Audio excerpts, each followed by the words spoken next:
Hey guys, welcome back to the channel, Bean here, and today I'm coming at you with a wrap-up, finally. It's been a couple months since I've done one of these, but this is going to be my January 2021 wrap-up as far as what I read this month, and I actually got through a solid number of books. I'm pretty proud of myself. I'm just gonna quick go through some stats that I actually kept track of some stats here this month, and that's gonna be something that I'm gonna try and do this year. So total books read, I read 10 books this month. I had 3 fantasy, 2 sci-fi, 2 horror, 1 thriller, and 1 romance. 4 of these books were YA books, 5 were adult books, and 1 was a middle grade book. 8 of these were written by American authors, 1 by a Canadian author, and 1 by a Japanese author. 6 of these books were written by a female, 2 of these books were written by a male, and 2 of them were written by multiple genders. By multiple people, multiple genders kind of thing. The longest book that I read this month was 416 pages, and the shortest book was 208 pages. 7 of these books were between 201 and 300 pages, 2 were between 301 and 400 pages, and 1 was between 401 and 500 pages.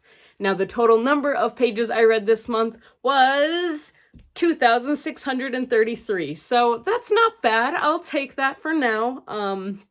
Not my best month ever, but I will take that. I did get through mostly 10 books. As far as ratings for these books went, 3 of these books got 5 stars, 4 got 4.5 stars, 1 got 4 stars, 1 got 2 stars, and 1 I DNF'd. So that's kind of how that month ended. So overall, I would say that this was a pretty successful reading month. I'm happy with what I ended up reading, so I will take that. So I'm just gonna hop right into the books that I read. Now that I've given you a general outline of how my month went, let's get into the specific books. I should warn you, some of these books I've already done an unhaul, so yeah, a couple of these books I have gotten rid of. Oops! A couple because I knew I wasn't gonna read them again, and then another one because I didn't like it, so I got rid of it. Someone else will like it, so that's good. All right, the first book that I read this month was the second volume of the Adventure Zone comics. This is Murder on the Rockport Limited. This is by Clint Griffin, Justin, and Travis McElroy, and Carrie Peich. Now this is, if you don't know, this is based off of the comic, or off of the podcast, The Adventure Zone, which is a D&D campaign that 3 brothers and their dad do, and it is hilarious. It is so much fun, and they're slowly coming out with the entire podcast of the Adventure Zone in comic forms, and we are collecting them, and there is a bookmark in here, and it's because Mike is reading. Mike's reading these books, guys. I got him to read books. I'm so excited. Well, got him to read comics. These are not hard to read, but they're so well done, so great, and Murder on the Rockport Limited was not my favorite arc. It was probably my least favorite, which is saying something since it still got 5 out of 5 from me, but I still loved this book. So there we go. First one I read, right here, 5 out of 5. The second book I read, I did end up unhauling, but it's mostly just because I don't think I'm going to be rereading, and that is The Last Unicorn by Peter S. Beagle. This I ended up giving a 4.5 out of 5. I really enjoyed it. I've been told time and time again that since I am a fantasy fan, I should really read this book, and I am glad I did. It was interesting because it played on my idea that unicorns are always the good guys, and in this, the unicorn is not a good guy, nor is he a bad guy. More like a neutral, I'm out for myself kind of thing. I want to not be the last unicorn. But this book was very unique. I did not predict the ending, but it was still worth the read, and I would highly recommend that everybody else read it as well. This one got a 4.5 out of 5 from me. Next book that I read was Alice by Christina Henry. Now, this is the first book in the Chronicles of Alice series, and oh my gosh, this book was so dark. I say dark, and I loved it. I absolutely loved this book. I ended up giving it a 4.5 out of 5. The one thing that is keeping this from getting a full 5 out of 5 from me is the fact that The beginning just confused me. It took me a little while to get into this story, but once I was in it, I just buzzed right through this. This was such an easy read. I will say trigger warnings for just about everything. We've got kidnapping, rape, assault, murder, blood, guts, and gore, strong language, you name it, basically. Like, these books are so dark. Christina Henry writes very dark books, but I am enjoying them so much. So basically, this story follows Alice, who finds herself in a mental hospital after ending up in the middle of a abandoned, basically dystopian-like city, being kidnapped by someone called the White Rabbit. Now, she manages to escape the White Rabbit, only to wind up in this mental hospital. And her neighbor is a guy named Hatchet. And they escape together when the mental institution ends up burning to the ground. And they go on this journey so that Alice can take revenge on the White Rabbit. It is so intense. It is so raw, and there's so many different emotions in here. This book does deal with PTSD. It deals with depression. It deals with suicidal thoughts. It deals with everything like that. It's the big thing in here this book really addresses is the PTSD that both Alice and her friend and her companion Hatch are going through. And oh gosh, guys, this cover makes sense to me now.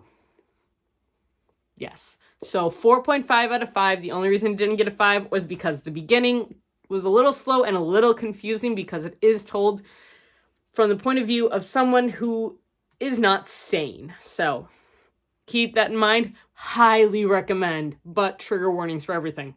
I veered from my TBR and I ended up reading the sequel, Red Queen, which is the sequel to Alice by Christina Henry. This was my favorite book of January, hands down. Actually was. This book is all about survival and the aftermaths of this, and I'm trying not to say too much. Again, all of the trigger warnings, but so good. And I will continue to devour anything that Christina Henry writes. I have all of her books, I believe.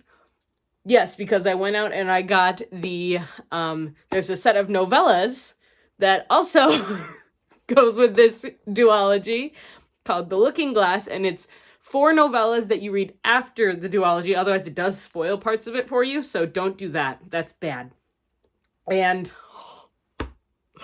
I will reread this. I know I will. It's intense, and it's not for someone who's in a bad state of mind. If you're in a bad mental state, do not read these. I will say that right now. If I were in a depressive state, I would not read these. But where I was last month, it was great. And these are such wonderful reads. Okay. So after that high of reading that duology, I read The Lady Upstairs by Haley Sutton.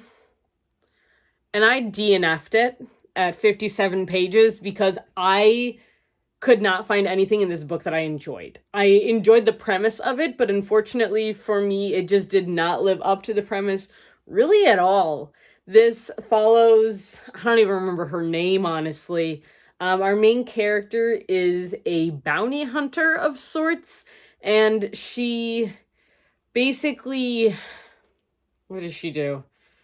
She exploits men of power who have taken advantage of women, which is a great premise, but our main character is terrible. She's a terrible person. She's not a good person at all. She takes advantage of everyone under the sun. She has sex with everyone under the sun.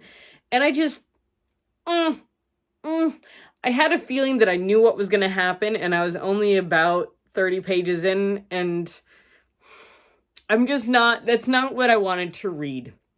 So I ended up getting rid of this because I did not finish it, and I am not planning on going back and trying it again. So unfortunately, I did DNF and unhaul this book. As a pick-me-up for right afterwards, I picked up another Adventure Zone comic. Now, this is Petals to the Metal. This is the third installment in the Adventure Zone graphic novel collection. Again, by the McElroy brothers and Clint McElroy, their dad, along with Carrie Pipes.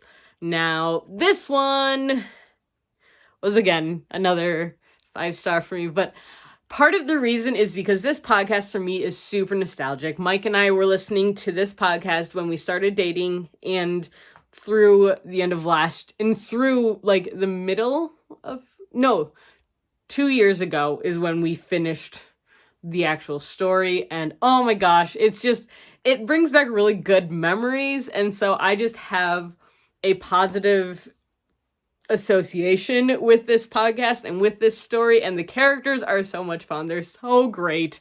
So there's no surprise that this is a 5 out of 5. If you haven't listened to The Adventure Zone, honestly, what the heck are you doing? It's easy to listen to. It's on Spotify. Go listen to it. Just go. Go. And they've got more seasons following different characters. They do other campaigns. It's so much fun. Okay, I'm gonna stop now. So, in January, I went out on a limb and I tried something completely different. When I say completely different, I mean completely different from what I normally read. I read a paranormal erotic romance. I read The Vampire Trials by Storm Song. This is the first book in the Summoning trilogy, I believe. And one of the reasons I picked this up was because I follow Storm on TikTok, and she, one, is absolutely gorgeous, but she talks so much about being able to write what she loves and doing what she loves to do, and I'm all for that, and I was intrigued. Erotica's not for me, and I have nothing against it. It was fine, I'm sure. I think the problem is I don't know how to respond to erotica books or to these kinds of paranormal romance. This ended up getting a 2 out of 5 from me. It gave me slight Hunger Games vibes, but with vampires chasing you around instead of other contestants. There's one human contestant, and our main character is human, we think. We're not sure. She doesn't know. And she is chosen as one of the summoned, so she gets summoned to basically compete in these trials where a bunch of vampires go and hunt her down in an abandoned city. And she ends up, basically, this is a reverse harem story. So she ends up, I don't want to say collecting, but she collects all these vampires and other rebels, and they have sex several times throughout the story, and basically try and outsmart the head vampire. It's not a badly written book. It's one of those where if this is your type of read, then read it. She's a wonderful author. It's just not my thing, and that's okay, but I tried it. I did. I gave it a 2 out of 5. The next book I read is one that I have had on my shelf for a while and have not picked up, and that is Hench by Natalie, Zena, Walshats. This is actually an ARC copy. I've had it since, when did it come out? September of 2020. So this book has been out for a while. It's bent because all of my ARCs are basically bent like that because they come in bags like. Anyways, this was so interesting. It was so unique, and I really enjoyed it. Hench follows a girl named Anna who is a temp in a superhero, supervillain type of world. And basically, this is a supervillain creation story. So Anna ends up getting a pretty good job with a supervillain who then ends up betraying her. And so she goes on a mission to destroy that supervillain and the hero that came to rescue her, who ended up like seriously injuring her as background and she was in the hospital for several weeks, and she ends up starting this blog that goes into the statistics of all of the casualties and all of the damages that the superheroes are doing, and basically what the city is paying the superheroes that aren't getting paid, because superheroes don't get paid. But what they are doing is that these superheroes are destroying buildings. They're killing people. They're destroying lives. And she decides to take her background in math and statistics and hacking, and she goes in and she calculates it. And it is so intense and so interesting. It brings up a lot of points that I definitely would not have thought about. But this is so well done. And guys, it's long. It's only 416 pages. I also ended up listening to the audiobook because the audiobook was on script. I don't know if it still is or not, but if you get the chance, I would recommend listening to the audiobook. It is so well done. I ended up listening to it and then reading along with, because that was the best way for me to understand this book. And oh my gosh, I will be reading this again because it was so interesting, and from a psychological standpoint, so unique as well. If I were to compare this reminds me of a more adult version of Renegades by Marissa Meyer, which I know is a super popular book, but this is one of those where you want the superheroes to be good, but you're not sure that they are. And by the end, you're not sure who's good and who's bad and what's going on. And it's so interesting. But I think one of the things that did get to me about this book is that the pacing was a little weird. Time would pass, but you didn't really know how much time until a couple paragraphs into the chapter, and that was a little weird.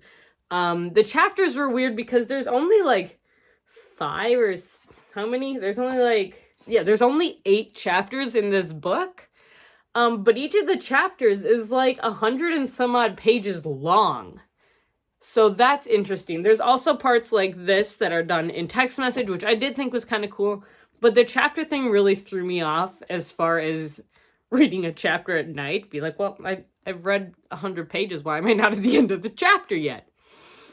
Because the chapter's like almost 200. It's a long chapter, okay? It's just a long chapter.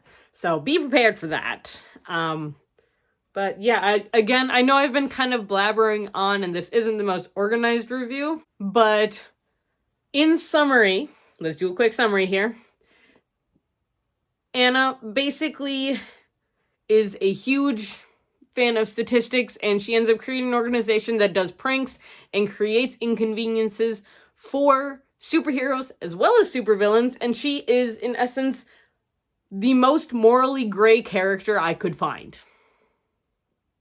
There were points where I absolutely loved Anna and what she was doing, and other points where I absolutely hated her. So it was pretty realistic in that sense, because that's kind of how most people feel about everybody. Or is that just me? Overall, I think one of my favorite parts is the fact that all the supervillains are addicted to coffee, and I think that's hilarious and great, and so probably very true, because none of them sleep. So, yes, 4.5 out of 5 for me. Go read it. All right, 2 books left. The next one I read is Delicious in Dungeon, Volume 8 by Ryoko Kui. This is a manga series that I have been working my way through that follows a group of adventurers who are venturing down into a dungeon, basically a D&D campaign, and their goal is to save one of the main characters' younger sisters who has been consumed by a dragon. And if they can get to her before she has digested it, they can potentially save her, and that is their whole goal. So, yes. I ended up giving this one a 4.5 out of 5. No. Yes. I gave this one a 4.5 out of 5. This one got a little weird in some points, and I didn't really get it. But I really love this series, and I will definitely be continuing on with it. And the last book that I read in the month of January is The Space Between Worlds by Michaia Johnson. Now this, as you can see, was a book of the month that I got, and this was actually one of my most anticipated reads for 2020, and I am so glad that I finally got to it. It's pretty short. This follows a girl named Kara in a world that has discovered the multiverse, and so there are over 300, I think? 372 different worlds where there are 372 parallel dimensions, basically. And this follows Kara, who's able to jump through to different ones, but you're only able to go to the parallel world where your, not doppelganger, but your other version of yourself is dead. Now, Kara is only alive on 7 of these worlds, and so it becomes her trying to figure out why are only 7 of her dead alive. So it's very interesting. There is nothing unnecessary in this book, which really made it a refreshing read for me. But the difficult part about that is that I tend to read a lot of info dumpy books where there's a lot of information, a lot of learning right at the beginning. This book, you learned how things worked as you read the story, which is a very good way of doing it and a good way of keeping it short. But it did mean that I was confused at certain points because I didn't understand how the worlds worked. So that was always very interesting. Again, the pacing for this book was a little strange, just because you wouldn't see all of the scenes that you expected to see. And then it turned out that the ones you didn't see weren't important at all. So there weren't like big fluffy moments. But I will say this is a gritty, emotional, and highly intelligent book that I highly recommend for any fans of sci-fi or anyone looking to get into sci-fi. The one thing that really threw me about this book that almost got to be too much for me was the ending. And if you don't want to hear anything, I'm going to put my hand up. When I put my hand down, I'm done talking about the ending. Spoilers, basically. But basically, this book ends with everything wrapped up nicely in a little bow, and I hated that. I absolutely despised the fact that things were wrapped up nicely in a little bow and that everything was fine, because it shouldn't have been. So, yeah, but other than that, I gave this book a 4.5 out of 5 because I really did enjoy it, and I do plan on rereading it at some point. And that's what I have to share with you guys for today. So I hope you enjoyed. This was my January wrap-up. I actually did pretty well. I'm pretty proud of myself. You will have seen my TBR. If you didn't, I posted it last week. And I did roll over some of the books from my TBR game into this month, into February, because I didn't get through all of the books on my TBR. But until next time, guys, I hope you enjoyed this video. If you did, now is the perfect time to give it a thumbs up and hit that subscribe button. We post videos every Tuesday, Thursday, and Sunday. And if you want to be reminded when we post these videos, hit the little bell icon down below. And until next time, guys, I hope you all stay safe, stay healthy, and keep reading. Bye!